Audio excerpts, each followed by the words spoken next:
Bapak Ibu Saudara-saudara yang dikasih dalam Tuhan Yesus, Shalom.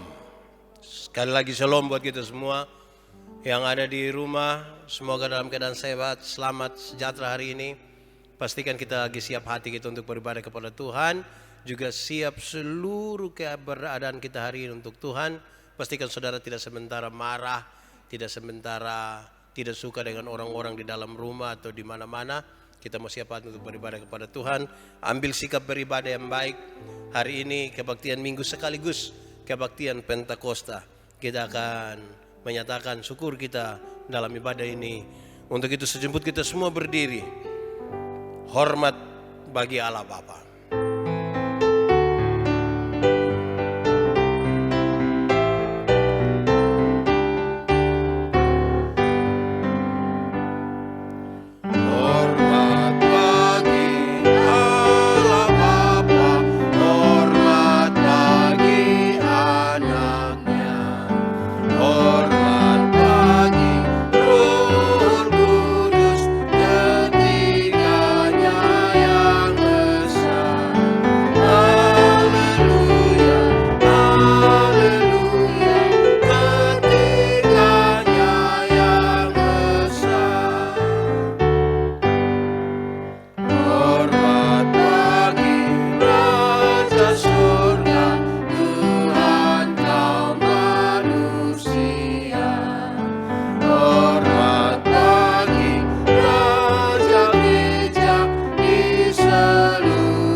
Kita mulai ibadah ini dalam percaya bahwa pertolongan kita ialah di dalam nama Tuhan yang menjadikan langit dan bumi, yang memelihara kesetiaannya sampai selama-lamanya dan yang tidak meninggalkan perbuatan tangannya.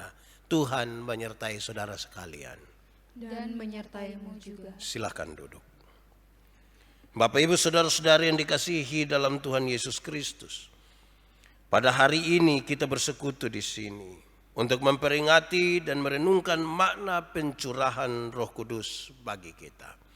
Nats yang membimbing kita terambil dari Kisah Para Rasul pasal 2 ayat 2 sampai ayat yang ketiga. Tiba-tiba turunlah dari langit suatu bunyi seperti tiupan angin keras yang memenuhi seluruh rumah di mana mereka duduk. Dan tampaklah kepada mereka lidah-lidah seperti nyala api yang bertebaran dan hinggap pada mereka masing-masing. Demikian firman Tuhan. Roh Kudus tetap teguh, kau pemimpin umat.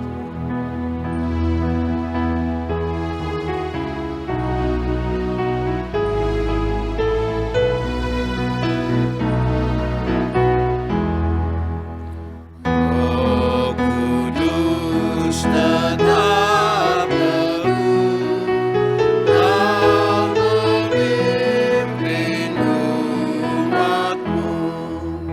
tuntun kami ya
Saudara-saudara, marilah kita merendahkan diri di hadapan Tuhan. Sejenak kita merenungkan seluruh dosa dan kesesatan kita. Dan dengan jujur kita mengaku itu di hadapan Tuhan Allah. Sambil memohon pengampunan daripadanya. Mari kita ambil sedikit saat teduh untuk hal itu.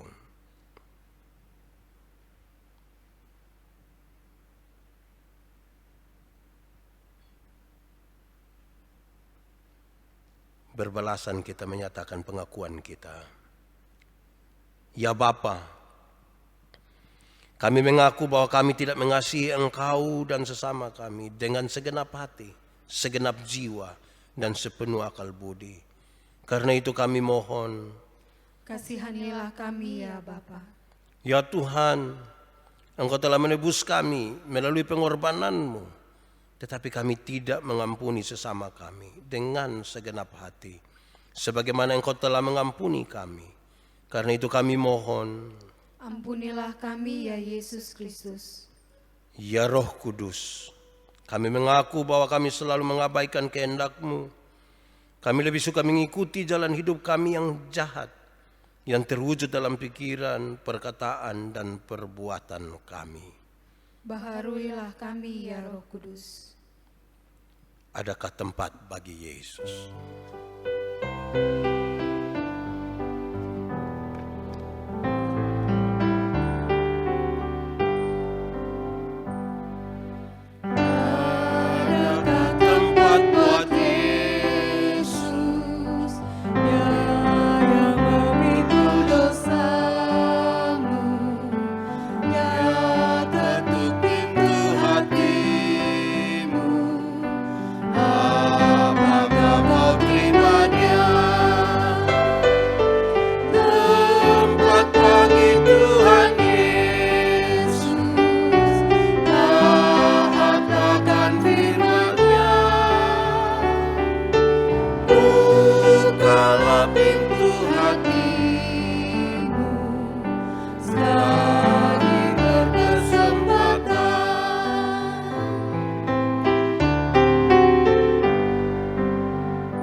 Saudara-saudara, sebagai hamba Yesus Kristus, saya menyampaikan berita pengampunan dosa kepada setiap orang yang telah mengaku dosanya dengan tulus ikhlas. Bahwa sekalipun dosamu merah seperti kirmisi, akan menjadi putih seperti salju. Sekalipun berwarna merah seperti kain kesumba, akan menjadi putih seperti bulu domba. Karena Tuhan itu dekat kepada orang-orang yang patah hati, dan Ia menyelamatkan orang-orang yang remuk jiwanya. Peganglah tanganku ya Roh Kudus.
Untuk puji-pujian sejemput jemaat Tuhan berdiri.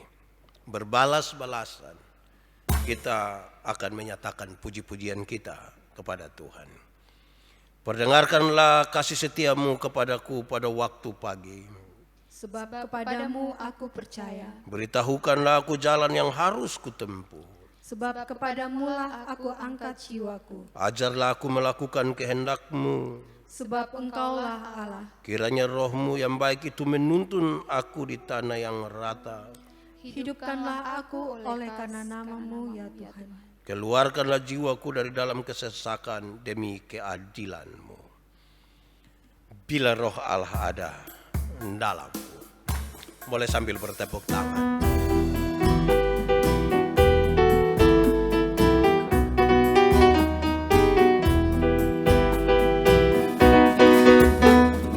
Roh Allah ada di dalamku, bukan menari seperti daun menari.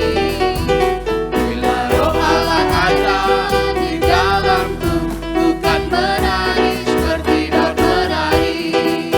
Bukan menari, bukan menari, bukan menari seperti daun menari. Bukan menari, bukan menari, bukan menari seperti daun menari.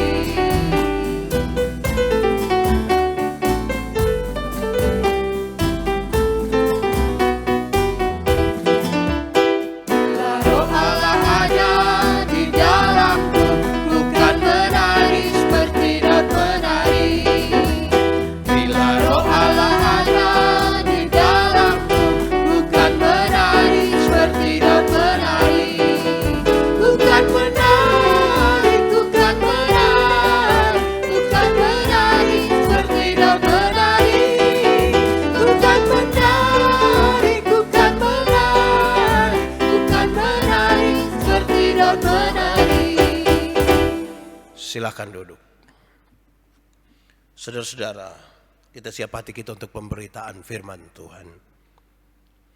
Mari kita berdoa. Ya Tuhan Allah kami, tunjukkanlah kepada kami jalan-jalan-Mu. Perdengarkanlah suara-Mu kepada kami supaya kami mendengar dan mengikuti-Mu. Tolonglah kami ya Tuhan, supaya hidup kami seturut dengan kehendak-Mu. Dalam nama Yesus Kristus, firman yang hidup itu kami berdoa. Amin.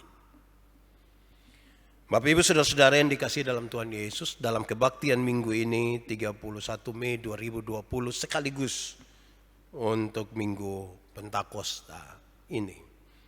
Pembacaan terambil dari Kisah Para Rasul pasal 2 ayat 1 sampai ayat yang ke-13. Kisah Para Rasul pasal 2 ayat 1 sampai ayat yang ke-13. Pentakosta. Ketika tiba hari Pentakosta, semua orang percaya berkumpul di satu tempat. Tiba-tiba turunlah dari langit suatu bunyi seperti tiupan angin keras yang memenuhi seluruh rumah di mana mereka duduk. Dan tampaklah kepada mereka lidah-lidah seperti nyala api yang bertebaran dan hinggap pada mereka masing-masing. Maka penuhlah mereka dengan Roh Kudus. Lalu mereka mulai berkata-kata dalam bahasa-bahasa lain seperti yang diberikan oleh Roh itu kepada mereka untuk mengatakannya. Waktu itu di Yerusalem diam orang-orang Yahudi yang saleh dari segala bangsa di bawah kolong langit. Ketika turun bunyi itu, berkerumunlah orang banyak. Mereka bingung karena mereka masing-masing mendengar rasul-rasul itu berkata-kata dalam bahasa mereka sendiri. Mereka semua tercengang-cengang dan heran, lalu berkata, bukankah mereka semua yang berkata-kata itu orang Galilea? Bagaimana mungkin kita masing-masing mendengar mereka berkata-kata dalam bahasa kita sendiri, yaitu bahasa yang kita pakai di negeri asal kita. Kita orang Partia, Media, Elam, penduduk Mesopotamia, Yudea dan Kapadokia, Pontus dan Asia, Frigia dan Pamfilia, Mesir dan daerah-daerah Libya yang berdekatan dengan Kirene. Pendatang-pendatang dari Roma, baik orang Yahudi maupun penganut agama Yahudi, orang Kreta dan orang Arab.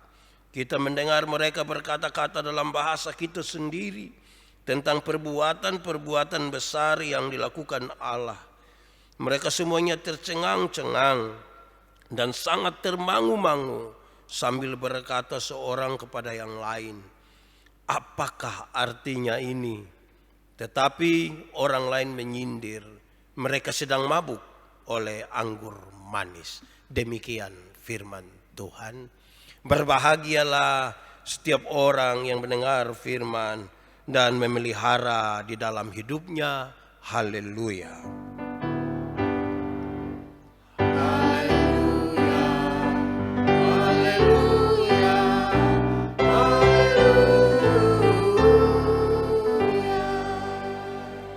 Bapak Ibu, saudara-saudara, shalom. Sekali lagi shalom buat kita semua. Terima kasih banyak. Saya berharap hari ini sebagaimana kita merayakan pencurahan Roh Kudus, kita semua juga dalam keadaan yang sangat bersukacita di bawah semua kecemasan-kecemasan kita oleh karena pandemi corona ini. Memulai khotbah Pentakosta ini, saudara-saudara, saya ingin bertanya kepada saudara-saudara, menurut saudara-saudara Roh Kudus itu apa? Sekali lagi, menurut saudara-saudara Roh Kudus itu apa? Masing-masing boleh memberikan jawaban. Kalau ada saudara di samping kiri kanan mungkin bisa mendengar jawaban itu. Saya membayangkan saudara akan memberikan jawaban yang baik kalau saudara orang percaya. Tapi seringkali saudara-saudara kita melupakan satu hal yang sebegitu penting. Kalau saya ditanya, menurut saudara, menurut Pak Pendeta, Roh Kudus itu apa? Jawaban saya singkat. Roh Kudus itu Tuhan. Sekali lagi, Roh Kudus itu Tuhan.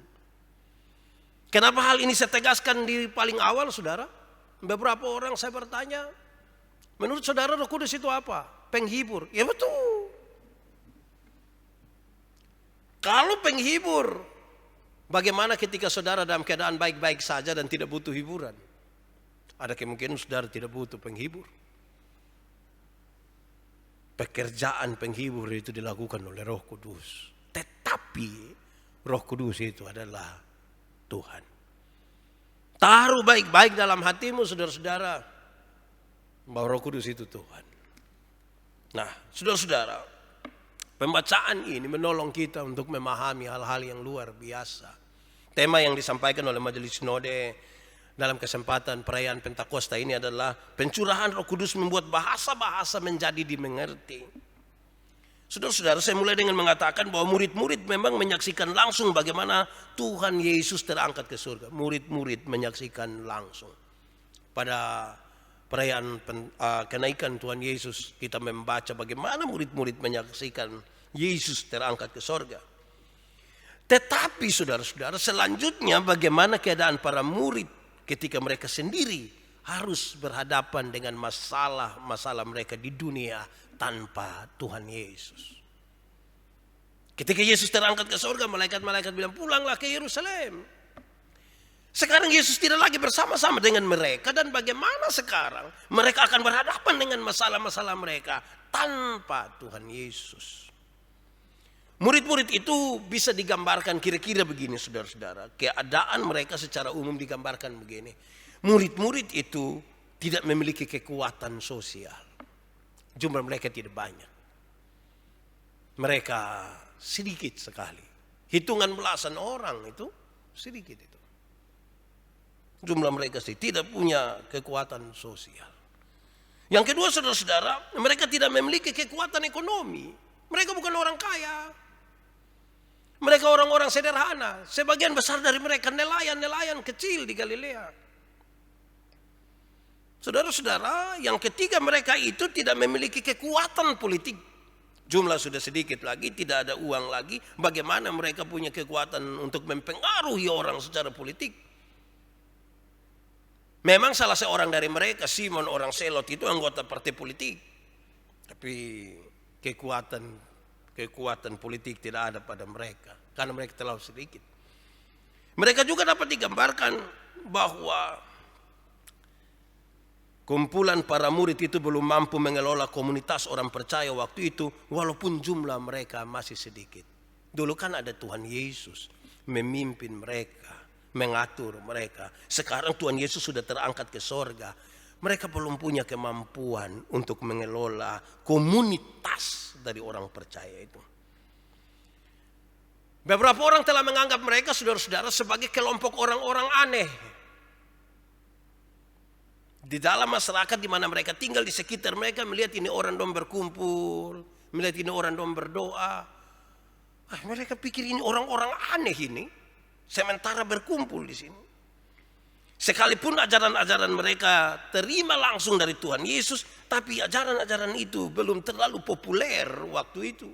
Apalagi Yesus sudah terangkat ke surga, meninggalkan mereka. Saudara, saya bayangkan saudara-saudara, kondisi-kondisi ini kalau terjadi pada kita, dan saya kira di antara kita ada yang kena kondisi ini, saudara-saudara, sudah tidak punya kekuatan sosial lagi, sudah tidak ada uang lagi, tidak punya pengaruh politik lagi, dianggap aneh oleh kelompok-kelompok tertentu. Kita tidak kuat sekali, saudara-saudara. Tapi gambaran singkat itu menunjukkan bahwa murid-murid berada pada titik terendah secara psikologis dan sosial. Keadaan tadi yang digambarkan itu tentang murid-murid menunjukkan bahwa mereka sementara berada pada sebuah keadaan atau titik paling rendah secara psikologis dan secara sosial. Dalam kondisi seperti itulah mereka menerima pencurahan Roh Kudus. Dalam kondisi terendah itulah mereka menerima pencurahan Roh Kudus. Saudara-saudara, tapi saya tidak bermaksud mengarahkan saudara untuk mau terima Roh Kudus berarti kita sampai titik paling rendah. Harus miskin lah, harus susah lah, harus sengsara baru. Saya tidak bermaksud begitu. Bahwa kalau nanti pesannya akan mengatakan bahwa saudara harus rendah hati, itu betul. Merendahkan dirimu di hadapan Tuhan supaya Roh Kudus itu masuk ke dalam saudara, itu betul. Tapi saya tidak sementara mengarahkan saudara untuk mengalami sebuah kondisi psikologis dan sosial sebagaimana yang dialami oleh murid-murid waktu itu. Bagaimana dengan pencurahan Roh Kudus itu, saudara? Kita membaca dalam pembacaan tadi, pencurahan Roh Kudus itu ditandai dengan 3 hal. Pertama, saudara-saudara, pencurahan Roh Kudus itu terjadi, ada angin kencang, yang kedua ada lidah api, dan yang ketiga ada kemampuan dari para murid untuk mengucapkan berbagai-bagai bahasa.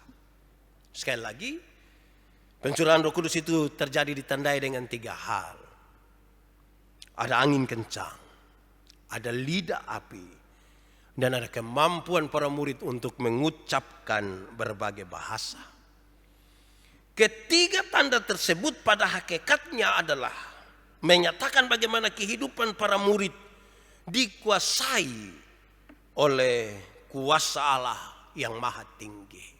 3 tanda itu menunjukkan bagaimana murid-murid itu dikuasai oleh kuasa Allah yang maha tinggi. Pada waktu itu di peristiwa Pentakosta itu.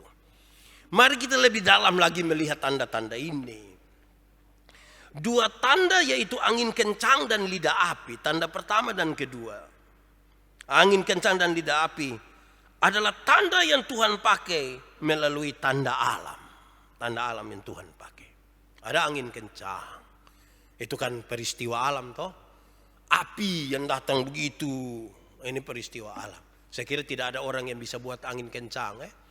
Siapa yang berani tiup kok satu dunia terguncang kan dia pun tiupan kan tidak ada. Kompresor besar juga tidak bisa. Ini peristiwa alam. Api juga demikian. Dalam peristiwa Pentakosta, saudara-saudara, dua peristiwa alam itu Tuhan pakai. Sementara saudara-saudara, yang ketiga, kemampuan untuk mengucapkan berbagai bahasa adalah tanda yang Tuhan pakai melalui manusia. Jadi 2 tanda yang pertama itu Tuhan pakai tanda alam, Tapi tanda yang ketiga, kemampuan berbahasa itu Tuhan pakai melalui manusia. Dalam peristiwa Pentakosta, saudara-saudara, para rasul berbicara dalam bahasa lain yang tidak mereka pahami sebelumnya. Tidak pernah mereka pahami sebelumnya. Sementara orang-orang yang menggunakan bahasa-bahasa itu menjadi tercengang mendengarnya. Mereka melihat tercengang betul bagaimana murid-murid ini kemudian bisa berbicara dalam bahasa-bahasa mereka. Orang-orang banyak yang ada di situ merasa heran. Tetapi saudara, ada kelompok lain. Mereka juga mendengar apa yang dikatakan oleh para rasul. Namun mereka punya reaksi yang lain dan berbeda. Saudara-saudara, mereka tidak heran.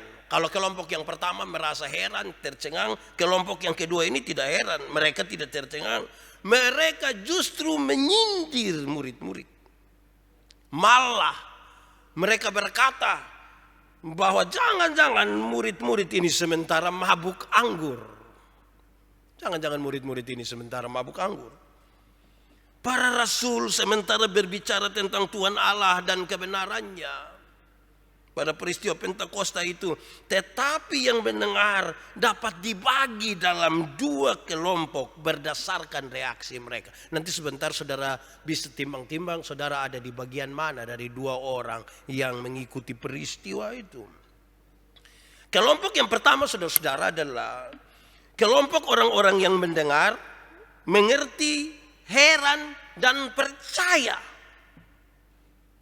Sekali lagi, kelompok yang pertama dalam peristiwa Pentakosta itu selain para murid, berdasarkan reaksi mereka, mereka adalah orang-orang yang mendengar, mengerti, heran dan percaya. Mereka ini kemudian menjadi anggota gereja. Mereka kemudian menjadi warga gereja. Itu kelompok pertama.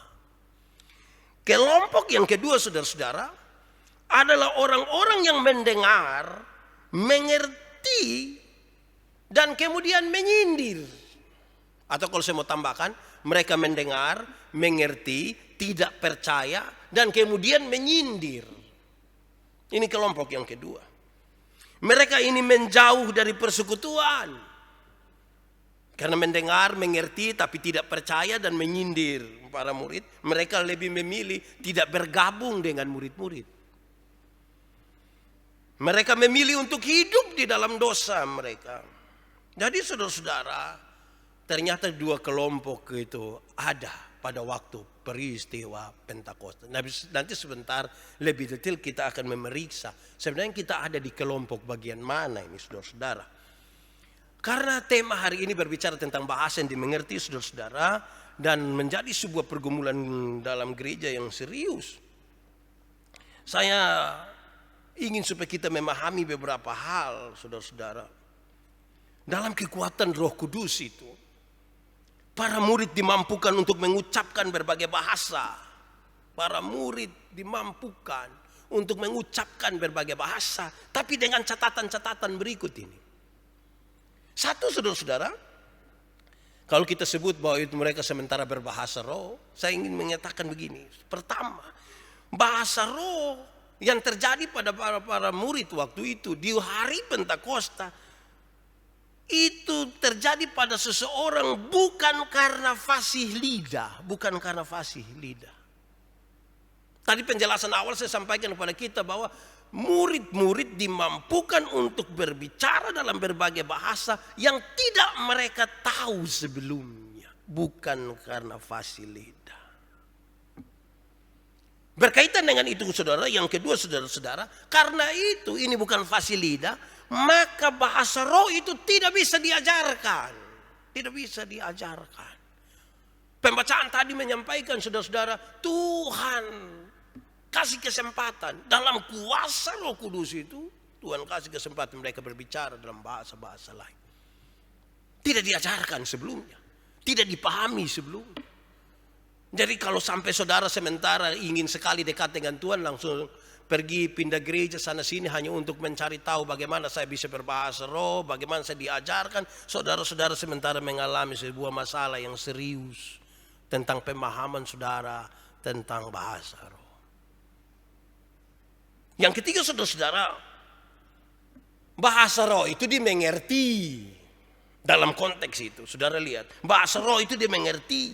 Baik secara langsung maupun diterjemahkan supaya dimengerti. Dan itu berguna bagi pembangunan jemaat. Sekali lagi tekanannya saudara, bahasa roh itu dimengerti. Sebab kalau sesuatu yang itu diucapkan tanpa dimengerti, apa faedahnya? Apa pentingnya bagi pembangunan jemaat? Saudara mengucapkan kalimat-kalimat yang tidak dimengerti, apa pentingnya saudara bicara itu di hadapan jemaat? Pembacaan kita hari ini saudara-saudara menyatakan kepada kita bahwa orang-orang yang disebutkan di situ dari berbagai-bagai tempat tercengang-cengang, heran karena mereka mengerti sesuatu yang diucapkan oleh para murid. Saudara-saudara, hal ini saya kira sangat serius bagi kita. Kalau saudara belajar dari surat pertama Korintus pasal 14, mulai dari pasal 12 nanti sampai pasal 14, saudara akan menemukan bahwa kalau saudara hanya berkata-kata, orang di luar sana yang mendengar bilang jangan sampai saudara seperti gong yang gemerincing tanpa arti. Dan beberapa orang jangan sampai mengatakan saudara gila karena mengucapkan hal-hal yang tanpa arti. Yang ada arti saja mereka disindir, apalagi kalau mengucapkan yang tidak ada arti. Yang keempat saudara-saudara, bahasa roh itu terjadi menurut waktu Tuhan dan bukan menurut waktu manusia. Menurut waktu Tuhan.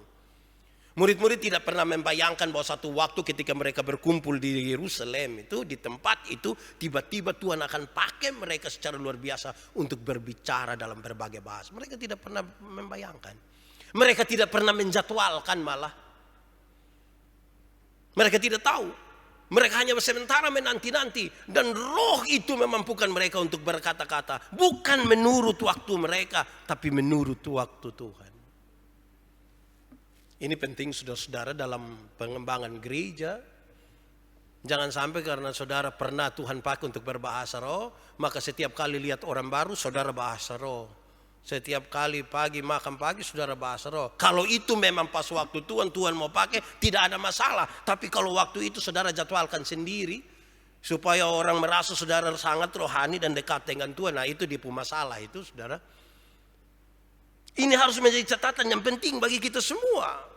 Supaya kita jangan kemudian sikap kita justru meremehkan dan mengolok-olok bahasa roh itu sendiri. Mari kita lebih lanjut saudara-saudara. Saya ingin menekankan kepada kita hari ini saudara. Dalam peristiwa Pentakosta ini. Bahwa bahasa roh itu adalah salah satu tanda. Bahasa roh itu salah satu tanda. Bukan satu-satunya tanda. Saya ulangi. Bahasa roh itu salah satu tanda. Bukan satu-satunya tanda bahwa seseorang telah dibaptiskan dalam Roh Kudus. Jadi kalau dia bisa bahasa roh, Tuhan izinkan itu terjadi pada dirinya, itu baru salah satu tanda, bukan satu-satunya tanda. Banyak orang yang tidak memahami, mereka membayangkan, oh gereja kita itu gemit itu tidak ada Roh Kudus. Karena ukurannya adalah tanda dari kehadiran Roh Kudus adalah berbahasa roh. Itu masalah. Karena berbahasa roh baru salah satu tanda, bukan satu-satunya tanda. Lalu yang paling penting itu apa? Yang paling penting itu saudara adalah buah roh yang semakin nyata di dalam kehidupanmu. Buah roh. Sesuatu yang dihasilkan sebagai tanda Roh Kudus tinggal di dalam saudara. Dan itu menjadi nyata dalam kehidupanmu tiap-tiap hari. Itu yang lebih penting. Untuk apa saudara? Saudara bisa berkata-kata dalam berbagai-bagai bahasa. Yang Tuhan izinkan melalui rohnya. Tetapi tidak ada buah roh padamu. Yang paling penting itu. Jangan mengerucut kepada satu tanda, lantas melupakan buah roh sebagai tanda-tanda yang lain. Bapak Ibu saudara-saudara, berdasarkan itu semua mari kita menyelidiki pesan firman hari ini buat kita semua dalam peristiwa Pentakosta ini. Pertama saudara, jadilah orang yang mendengar dan percaya. Saya ulangi, jadilah orang yang mendengar dan percaya. Ada banyak orang yang tidak percaya. padahal mereka sudah mendengar. Karena itu, karena untuk menjadi percaya saudara-saudara, hanya Roh Kudus yang mampu melakukannya bagi kita. Para rasul tugasnya adalah berbicara, dan untuk percaya kita harus menyerahkan diri kita kepada Roh Kudus dan bukan kepada para rasul. Saudara, saya mencatat bagian ini dan saya kira ini pesan yang serius bagi saya dan saudara. Jadilah orang yang mendengar dan percaya. Banyak yang mendengar tapi tidak percaya. Kalau pertanyaannya, kenapa banyak orang sudah mendengar tapi tidak percaya Pak Pendeta? Jawabannya satu, tadi disebutkan. Untuk membuat orang menjadi percaya, itu kalau Anda menyerahkan dirimu kepada Roh Kudus. Banyak yang mendengar dengan telinganya, tapi tidak menyerahkan hidup dan hatinya kepada Roh Kudus. Bagaimana saudara bisa percaya? Karena yang akan membuat orang percaya itu Roh Kudus dan bukan saya, bukan para rasul. Walaupun Tuhan izinkan tanda-tanda itu datang melalui mereka, tapi yang akan membuat orang lain percaya itu haruslah Roh Kudus. Serahkanlah dirimu pada Roh Kudus. Kalau begitu saudara-saudara, saudara tidak boleh dengan sombongnya mengatakan, apalagi kami para pengkhotbah mengatakan, saya berkhotbah di pedalaman Anugerah Timur dan 100 orang menyerahkan diri. Wah, siapa kita di hadapan Tuhan Allah? Kita bukan siapa-siapa. Kalau Tuhan izinkan Tuhan pakai kita saudara-saudara untuk berkata-kata tentang Tuhan, tetap. Sekali lagi, Roh Kudus yang mengubahkan orang. Bukan para rasul. Bawa mereka kepada Roh Kudus dan bukan kepada para rasul. Yang kedua saudara-saudara, saya ingin untuk menyatakan ini kepada kita semua bahwa janganlah menjadi orang yang suka menghina firman Tuhan. Jadilah orang yang janganlah jadi orang yang suka menghina firman Tuhan dan suka menghina para pemberita firman Tuhan. Jangan jadi orang yang begitu. Kenapa saudara-saudara? Kita mungkin saja pernah mendengar orang memakai firman Tuhan untuk membenarkan kesalahannya. Atau memakai firman Tuhan untuk kepentingan ekonomi atau kepentingan politik. Atau kita juga pernah mendengar orang yang menggunakan firman Tuhan untuk mengolok-olok orang lain. Tanpa sadar saudara, kita telah menjadi orang-orang yang menghina firman Tuhan itu. Bahkan mungkin saudara pernah mendengar para pemberita firman yang satu menghina pemberita firman yang lain. Para pemberita firman itu mereka manusia, pasti ada kekurangan sana sini, pasti ada. Tugas kita saudara-saudara bagi mereka adalah menyatakan dengan baik, menyatakan dengan kasih, bukan menghina mereka. Bukan menghina. Apalagi kalau kutip ayat Alkitab baru menghina orang lain. Itu bisa bermasalah itu. Kadang-kadang untuk berolok-olok orang bisa kutip ayat Alkitab juga. Kadang-kadang ini pusing kita ini. Menggunakan firman Tuhan untuk berolok-olok. Supaya membuat orang bisa tertawa. Aneh sekali itu. Tertawa untuk mendapatkan apa? Kejutir tahu. Saya ingin menegaskan hal ini saudara-saudara. Karena dalam perjalanan ini beberapa orang tidak terlalu menyatakan sikap yang baik terhadap firman. Cara untuk menghargai firman Tuhan itu bukan dengan Alkitab jatuh angka kau cium. Bukan itu. Tapi menghargai bahwa firman ini firman yang keluar dari Tuhan Allah. Dan terimalah dengan hati yang betul-betul rendah di hadapan Tuhan. Dan membiarkan roh itu bekerja untuk mengubahkan kita. Saya membaca buku-buku ketika baru masuk teologi. Itu buku-buku lama yang mahasiswa teologi belajar semester 1. Kira-kira penulis kira-kira begini. Dia bilang begini. Kalau saudara melihat ada 2 pohon dalam satu hutan. Pohon itu tinggi dan besar. Saudara jangan berpikir bahwa pohon itu, hutan itu hanya pohon itu. Ada pohon-pohon yang lain, karena hutan itu terlalu luas. Bacalah firman Tuhan begitu rupa, dia lanjutkan. Bacalah firman Tuhan begitu rupa, dan kemudian biarkanlah firman Tuhan menganalisa saudara. Jangan saudara menganalisa firman Tuhan. Tulisan itu cukup membuat saya kaget. Masa saya mendekati ini firman Tuhan tanpa analisa, tapi catatannya saya mengerti. Biarkanlah firman Tuhan itu menganalisa saudara. Janganlah saudara menganalisa firman Tuhan. Wah, kalimat yang menarik. Saya memahaminya kira-kira begini. Oleh kekuatan firman Tuhan yang saya baca, yang saudara baca, yang saudara dengar, yang kita renungkan, harus oleh Roh Kudus itu kita membiarkan diri kita diubah, dianalisa. Jangan kita mendalami begitu rupa firman Tuhan sedalam-dalamnya, seluas-luasnya, memahami semuanya, tapi tidak membiarkan diri kita dibaharui oleh firman. Itu berarti firman tidak mendapat tempat sungguh di dalam hati kita, dalam hidup kita. Karena itu saudara-saudara, saya kira pesan firman ini jelas. Jangan jadi orang yang suka menghina firman Tuhan. Jangan jadi orang yang suka menghina para pemberita firman Tuhan. Jangan. Itu justru tidak baik. Ketiga, saudara-saudara. Pesan firman yang ketiga ini. Orang yang mendengar, orang yang mengerti dan percaya pada firman Tuhan akan membiarkan hidupnya diubah oleh Roh Kudus. Akan membiarkan hidupnya. Kebahagiaan terbesar adalah mendengar dan melakukan firman. Oleh firman itu Roh Kudus menolong kita semakin serupa dengan Kristus. Perubahan menuju kepada Kristus itulah yang paling membahagiakan. Dalam gereja saudara selalu mengikuti ibadah-ibadah gereja kita. Dan setiap habis pembacaan firman Tuhan selalu disampaikan begini. Demikianlah firman Tuhan. Terus pemberita akan mengatakan.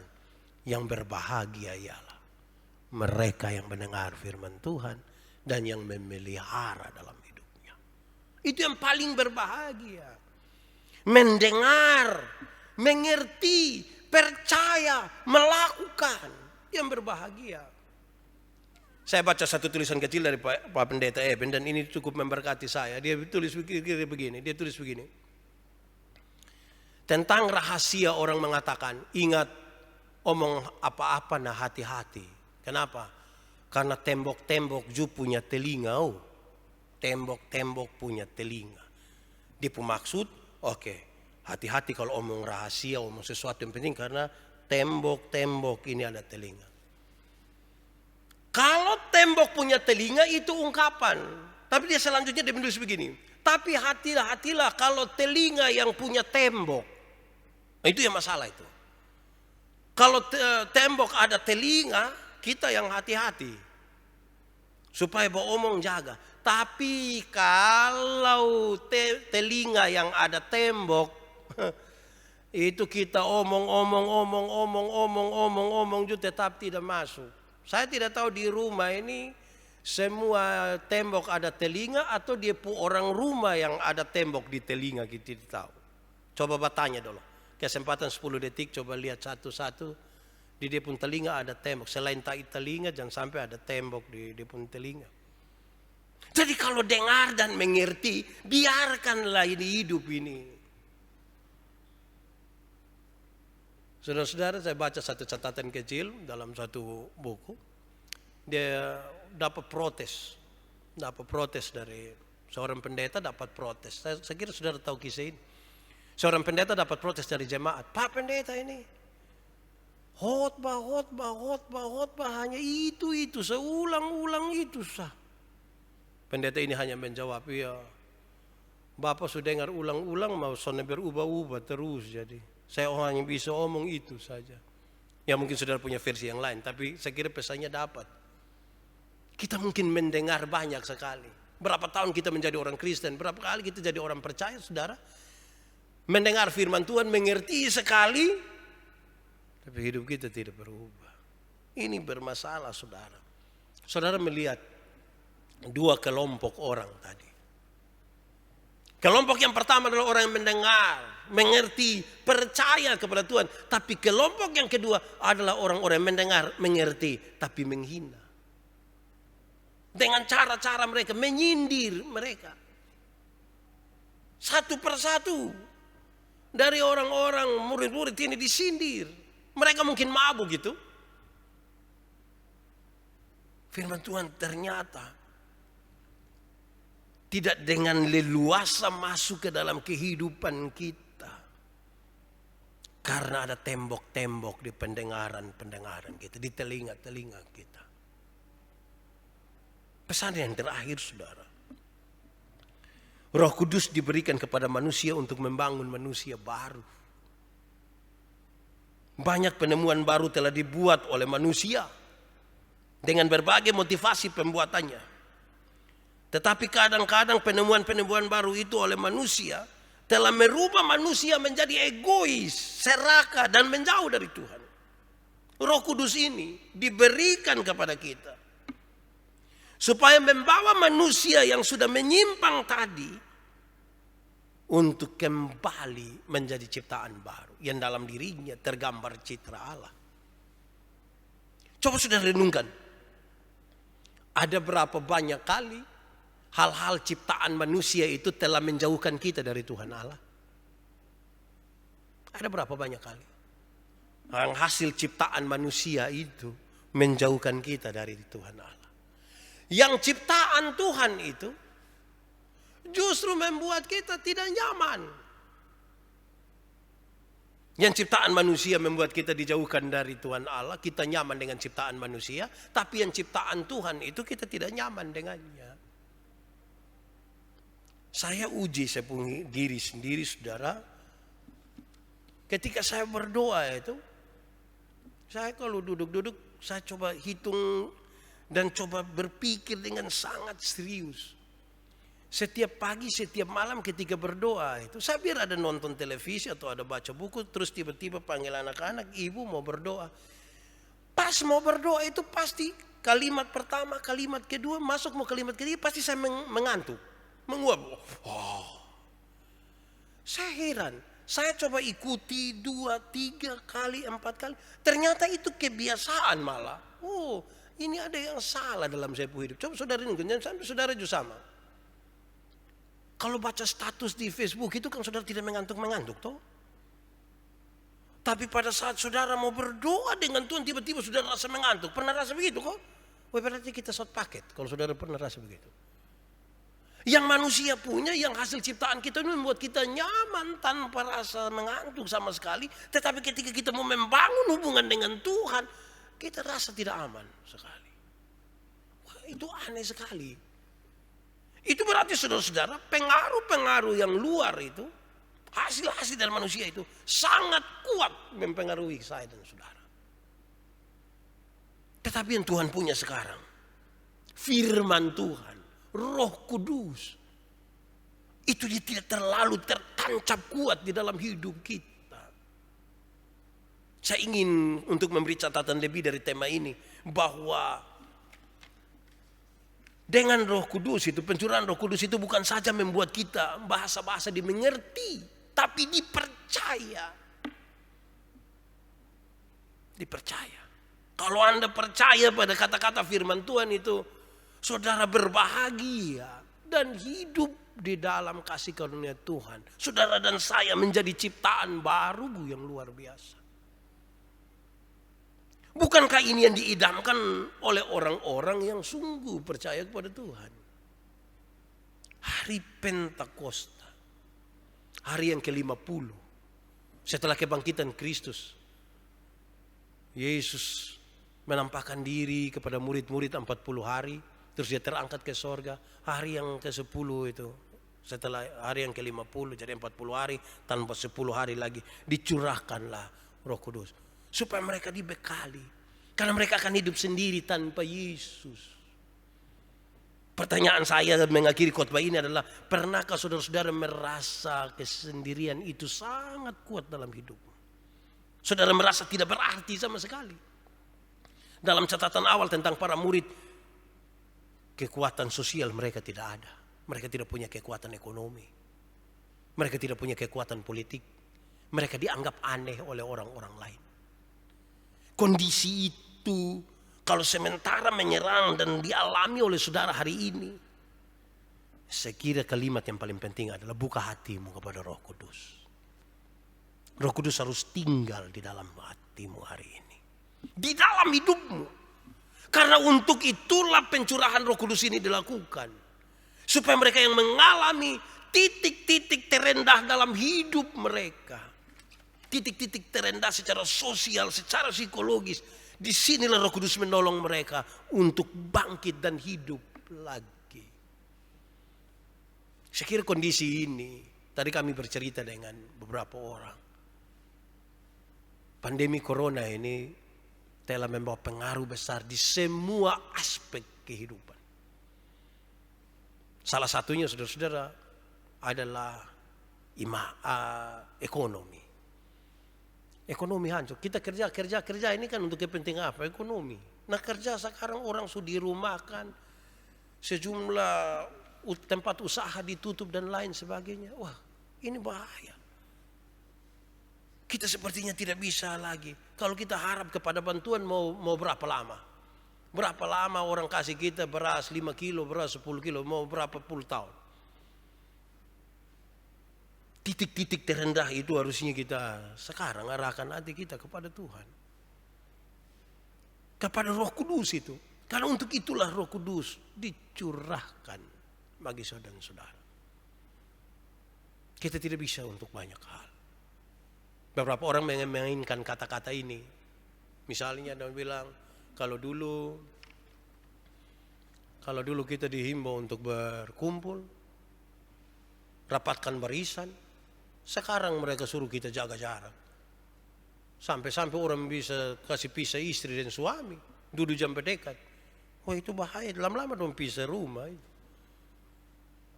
Kalau dulu kita dihimbau untuk beriman kepada Tuhan. Sekarang dia bilang beriman saya tidak cukup. Harus berimun juga. Jadi iman tambah imun. Nah, jadi ada perubahan-perubahan tertentu dalam hidup ini. Perubahan-perubahan ini harus menolong kita untuk lebih lagi memberikan hidup kita kepada Roh Kudus. Kalau saudara mengalami titik-titik terendah, titik-titik buta di dalam hidup, biarkan Roh Kudus membuka hati dan pikiran, membawa kita kepada Tuhan, dan kita lebih lagi di dalam Tuhan. Tuhan memberkati kita. Mari kita berdoa. Ya Tuhan Allah, terima kasih buat firman-Mu buat kami.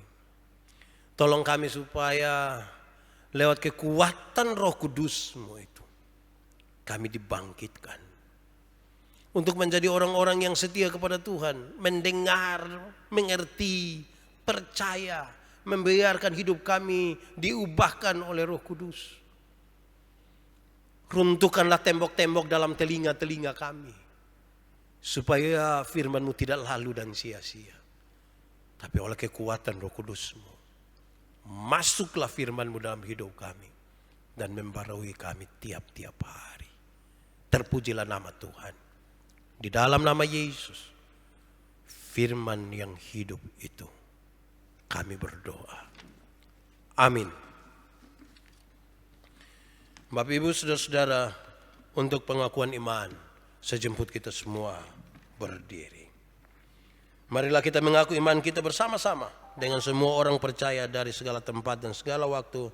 Dengan masing-masing kita mengucapkan pengakuan iman rasuli. Kita mulai. Aku percaya kepada Allah, Bapa yang Maha Kuasa, Halik langit dan bumi. Dan kepada Yesus Kristus, anaknya yang tunggal, Tuhan kita. Yang dikandung daripada Roh Kudus, lahir dari anak darah Maria. Yang menderita di bawah pemerintahan Pontius Pilatus. Disalibkan, mati dan dikuburkan, turun ke dalam kerajaan maut. Pada hari yang ketiga, bangkit pula dari antara orang mati, naik ke sorga, duduk di sebelah kanan Allah, Bapa yang Maha Kuasa, dan akan datang dari sana untuk menghakimi orang yang hidup dan yang mati. Aku percaya pada Roh Kudus, gereja yang kudus dan am, persekutuan orang kudus, pengampunan dosa, kebangkitan daging, dan hidup yang kekal. Roh Kudus, Kau hadir di sini.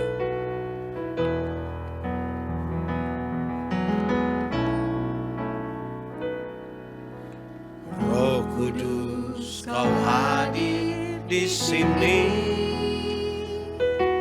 Roh Kudus, ku mengasihimu. Kau lembut, Kau manis, Kaulah penghiburku, penolongku, diutus Bapakku. Ku buka hati untuk Roh-Mu Tuhan. Ku buka hati menyembah-Mu Yesus. Jamahlah kami, penuhi kami dengan kuasa Allah Maha Tinggi. Ku buka hati untuk Roh-Mu Tuhan. Ku buka hati menyembah-Mu Yesus. Jamahlah kami, penuhi kami dengan kuasa Allah Maha Tinggi. Silakan duduk. Kita akan memberikan persembahan syukur kita. Saudara-saudara, marilah kita memberikan persembahan syukur kepada Tuhan sambil mengingat firman-Nya. Muliakanlah Tuhan dengan hartamu, dengan hasil pertama dari segala penghasilanmu. Maka lumbung-lumbung akan diisi penuh sampai melimpah-limpah, dengan bejana pemerahanmu akan meluap dengan air buah anggur. Mari kita berdoa. Ya Tuhan yang maha murah, kami mohon kepadamu, berkatilah kiranya persembahan syukur kami ini. Sebab siapakah kami yang dapat memberikan persembahan ini dengan kerelaan hati kami sendiri? Semuanya Tuhan punya, dan kami persembahkan ini juga berasal dari tangan Tuhan sendiri. Amin. Selamat memberi, Tuhan memberkati. Berlimpah sukacita di hatiku.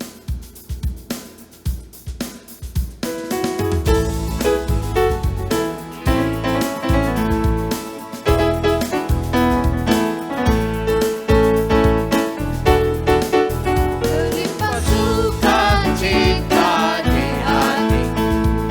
di hatiku, berlimpah sukacita di hatiku, tetap di hatiku. Aku bersyukur, bersukacita, kasih Tuhan diam di dalamku. Aku bersyukur, bersukacita, kasih Tuhan diam di dalamku.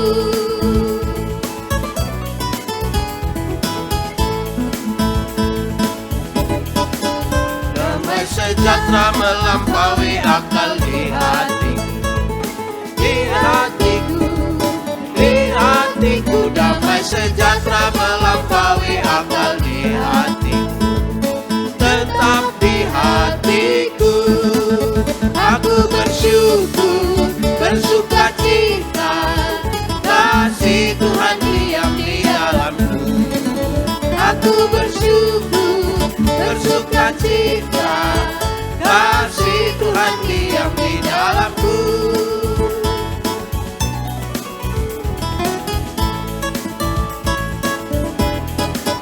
Berlimpah kasih Yesus di hatiku, di hatiku, di hatiku. Berlimpah kasih Yesus di hatiku, tetap di hatiku. Aku bersyukur, bersukacita, kasih Tuhan diam di dalamku. Aku bersyukur, bersukacita, kasih Tuhan diam di dalamku. Saudara-saudara, mari kita berdoa. Ya Tuhan, terima kasih untuk hidup yang Tuhan anugerahkan buat kami. dengan segala sesuatu yang telah Tuhan anugerahkan buat kami. Lebih-lebih lagi ketika Engkau mencurahkan Roh Kudus-Mu atas kami sekalian. Kami belajar percaya hari ini bahwa Roh Kudus itu Tuhan yang mengubahkan kami, menghibur kami, dan menolong kami. Kuatkanlah dan teguhkan hati kami Tuhan, supaya segala kebaikan yang kami dapat daripada Tuhan, kami tahu mengucap syukur atasnya. Dan segala kesempatan di mana Tuhan izinkan kami ada dalam berbagai pergumulan hidup yang berat, Tuhan tetap memampukan kami tinggal di dalamnya. Tuhan, kami berdoa Engkau memberkati keluarga kami. Masing-masing kami, Tuhan ikat satukan kami, tolong jauhkan keluarga kami dari semua hal yang akan menghancurkan persekutuan keluarga kami. Kami tahu bahwa Roh Kudus-Mu menyatukan semua yang berbeda. Peristiwa di Yerusalem itu menolong kami untuk memahami bahwa ada banyak kali mungkin kami berbeda, tapi kami boleh disatukan oleh kekuatan Roh Kudus-Mu. Terjadilah atas kami, keluarga kami, persekutuan berjemaat kami, dan persekutuan sebagai orang-orang percaya. Terima kasih banyak ya Bapa. Kami berdoa bagi semua orang yang bergumul dengan pekerjaan mereka, masa depan mereka, cinta, jodoh, dan semuanya. Tolonglah kami Tuhan, karena hanya kepadamu kami berserah, kepadamu kami berharap. Kami berdoa Tuhan, supaya dalam kasih-Mu yang besar itu Engkau memampukan kami, supaya menyelesaikan banyak sekali persoalan dalam hidup ini. Tak henti-hentinya kami berdoa Tuhan, supaya Engkau memberkati bangsa ini, pemerintah kami, dan semua orang yang memberi diri mereka untuk penanggulangan COVID-19 ini Tuhan. Tolonglah kami, karena Engkau mampu oleh kekuatan Roh Kudus-Mu mengubahkan semuanya melalui kami. Tolong kami semua Tuhan. Kami mau belajar percaya kepada Tuhan. Ada banyak orang berteriak di mana-mana karena terdampak masalah ini. Kasihani kami dan tolong kami semua ya Bapa. Terima kasih banyak. Mereka yang telah menaruh hati mereka kepada sejumlah orang yang terdampak, Tuhan memberkati mereka. Tapi berkatilah usaha-usaha mereka, semua pekerjaan. Tolonglah Bapa. Anak-anak kami bersekolah dari rumah. Ini tidak biasa bagi mereka Tuhan. Tapi kami percaya Tuhan bisa menolong untuk semua punya hasil yang baik. Tolong kami semua ya Bapa. Kami berdoa hari ini Tuhan, untuk semua keluarga, semua pribadi yang datang dengan masalah-masalah mereka. Dengarkanlah Tuhan, tapi jadilah menurut kehendak dan jangan menurut kehendak kami. Terima kasih banyak ya Bapa. Kami juga berdoa, bersyukur bersama-sama dengan mereka yang mengalami ulang tahun di sepanjang minggu ini. Bapak Lisia Suku Koro, Ibu Marta Lukas Nusi, Ibu Angelin Sianto, Saudara Ivan Lim, Saudara Gerson Billy, Bapak Musfang Gidai, Saudara Roberto Elim Tali, Bapak Paul Dima, Bapak Deha Lepes, Saudara Johan Lopulalan, anak Nadira Soru, anak Tiffany Gunawan, anak Malvino Dati, anak Girdi Chandra, Ibu Lani Waematan, Ibu Miri Amelia Male, Saudari Megi Gunawan, anak Alexandriano Jari. Tuhan, terima kasih untuk penyertaan Tuhan sempurna atas mereka. Dalam tahun-tahun perjalanan hidup mereka, Tuhanlah yang sudah memimpin dan menuntun mereka. Dan karena itu bersama-sama dengan orang-orang yang mengasihi mereka, kami berdoa, Tuhan tetap peluk erat mereka. Bawa mereka di sepanjang jalan bersama dengan Tuhan, supaya segala sukacita itu mereka menikmatinya dari Tuhan sendiri. Terima kasih banyak. Kami mohon Tuhan ikat kuat kami. Dalam ibadah-ibadah sekalipun kami ada di rumah-rumah, bangkitkanlah sesuatu, semangat, kehidupan yang bergairah dan ibadah-ibadah dalam kehidupan rumah kami. Semua orang yang memberi diri mereka untuk pelayanan hari ini, Tuhan memberkati mereka. Terima kasih banyak. Karena Roh Kudus menggerakkan mereka. Seluruh kemampuan, talenta, alat, semuanya. Tuhan berkatilah. Terpuji namamu. Semua yang kami lakukan dan kami persembahkan bagi kemuliaan nama Tuhan. Di dalam nama Yesus kami berdoa. Amin. Kita segera mengakhiri ibadah ini. Sejemput kita semua berdiri. Bagaikan tanah kering yang merindukan air.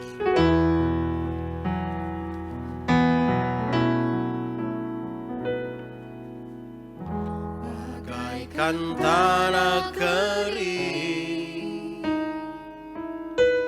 yang merindukan air. Demikianlah jiwa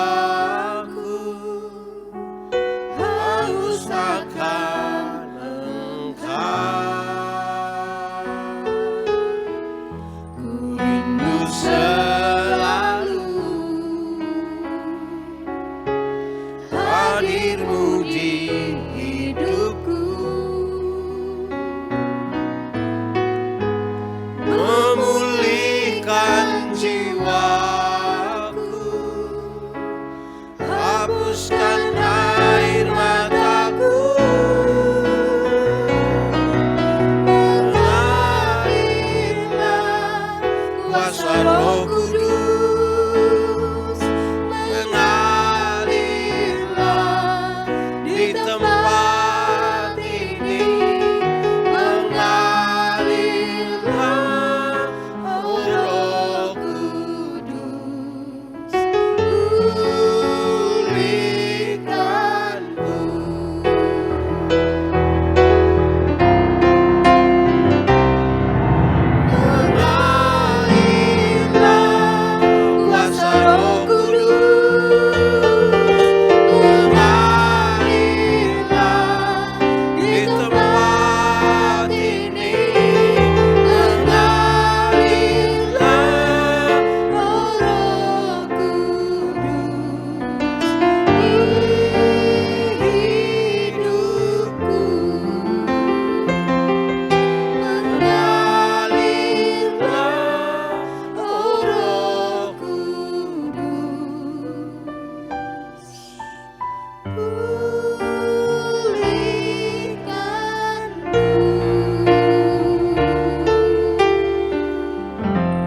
Arahkanlah hatimu pada Tuhan dan terimalah berkat Tuhan.